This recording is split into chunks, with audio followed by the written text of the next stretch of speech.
High বন্ধুরা, কেমন আছো? আশা করি ভালো আছো। চলো আমি একটা পাস্তার রেসিপি নিয়ে চলে এসেছি। তো দেখো, আমি প্রথম পাস্তা ঢেলে নিলাম, তারপরে ১ কাপ আর ২ মতন পানি দিলাম। পানি দিয়ে পর তারপরে দিলাম হলুদ গুঁড়ো। হলুদ গুঁড়োর পর একটু সিদ্ধ করে নেব। সিদ্ধ করার পর ৩ টা আলু কেটে বুনে নেব আর পেঁয়াজ, টমেটো বুনে নেব। তো চলো গ্যাসটা ধরিয়ে দিই। গ্যাসটা ধরার পর একটু দিলাম সাদা তেল। তো সাদা তেল দিয়ে দিলাম। সাদা তেলের পরে দেখো, আমি আলু সুন্দর করে ধুয়ে রেখে দিয়েছিলাম, পেঁয়াজ ধুয়ে রেখে দিয়েছি, টমেটোর আর লঙ্কা কুচি। চলো আগে পেঁয়াজগুলোকে ভালো করে দিয়ে দিই। পেঁয়াজগুলো নাড়াচাড়া করে একটু লঙ্কা দিয়ে দেবো।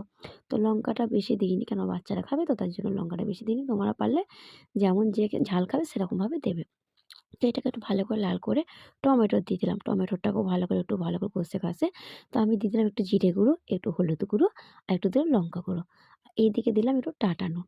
টাটা নুন তো সবাই জানো, বাড়িতে সবারই থাকে। তো টাটা নুনটা খুবই ভালো, এই জন্য টাটা নুনটাই ব্যবহার করি। তো টাটা নুন দিয়ে দিলাম ১ চামচ।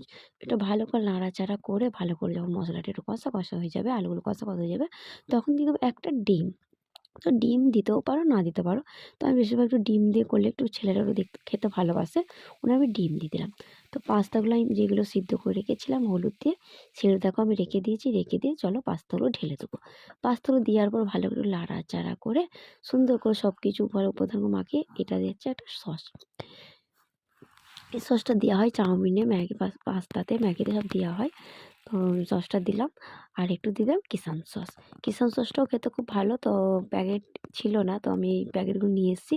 এগুলোর মধ্যেও খেলাম। দেখো আমার পুরো পাস্তা পুরো রেডি, খুব সুন্দর রেডি হয়েছে। কেমন লাগলো বন্ধুরা একটু কমেন্ট করে জানাবে।